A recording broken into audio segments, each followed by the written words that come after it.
You don't want to wait until you're ready to start building demand. And I hate to break it to you, but you'll never be fully ready. So if the product doesn't exist yet, perfect. And if there's no revenue yet, no problem. Because one of the smartest things a founder can do in the earliest stages is build a waitlist. I'm going to walk you through how to do it even with no product, no budget, and no launch date. And make sure to stay till the end because I'm going to share a few great examples. A waitlist is more than a list of emails. It's actually traction. It's proof that people are interested, and it's a data point for investors too. It's also early stage growth and a tool that almost no one is using well. Founders tell me all the time, I don't have traction yet. No investor will talk to me. Well, shocking. What proof have you brought to the table? Not all funders need to see sales to have the confidence to invest because early traction doesn't start when the product launches. It starts when the belief builds. A waitlist is a great way to measure that belief. So before we get into the tactics, let's get clear on purpose. A waitlist should help you validate interest, collect contact information and potential customer data, segment your most engaged users, create early urgency, and show traction in investor conversations. Now, just to be clear, social media followers are not a waitlist. It's not a reflection of data, and even a lesser percentage of those will ever become customers, and you really don't know if they're ideally interested. So I repeat, followers are not a waitlist. Now, to build an actual waitlist, step one is to clarify the promise. What are people actually signing up for? It's not just get notified when we launch.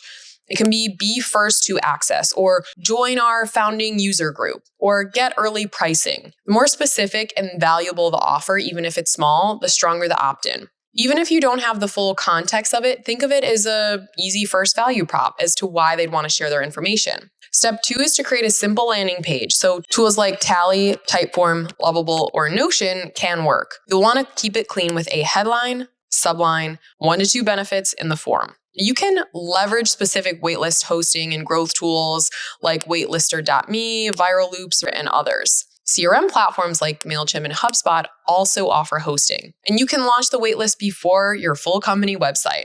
However, it should include, preferably name and logo, a 2 to 4 sentence description and key value props, images or mock-up of your offering if possible, or your launch timelines such as launching summer 2026 or any other incentives. For example, Notion grew their pre-launch waitlist from a few thousand to over 30,000 in 6 weeks by creating a gamified waitlist process. So if you share your sign-up, you get 3 months free. And promote it with a hashtag on Twitter. They automatically then retweeted every user post from their company account. That created an amplification loop. Now, in the most basic moments, if you're just starting to talk to people and they're interested, just ask to get their email and add them to your future list, but you're creating a free Excel spreadsheet to start tracking it. It's that easy, so don't wait. Step 3 is a little advanced, but it's going to make sharing worth it. You can add an incentive layer, refer 3 friends and get early access.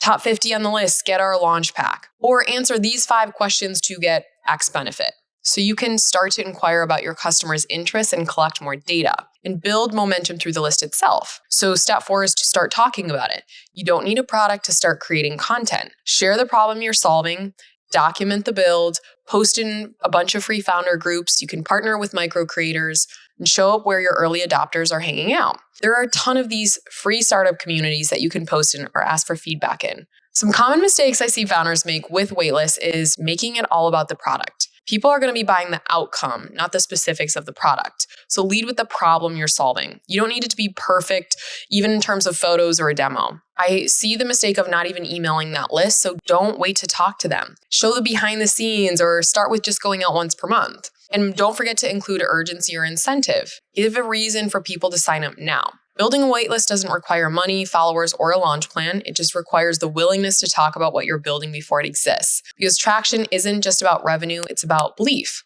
And for your bonus, so take a look at these top samples. So for this one here, it does a good job of showing the user interface, what it's going to look like, clear incentives and call to action.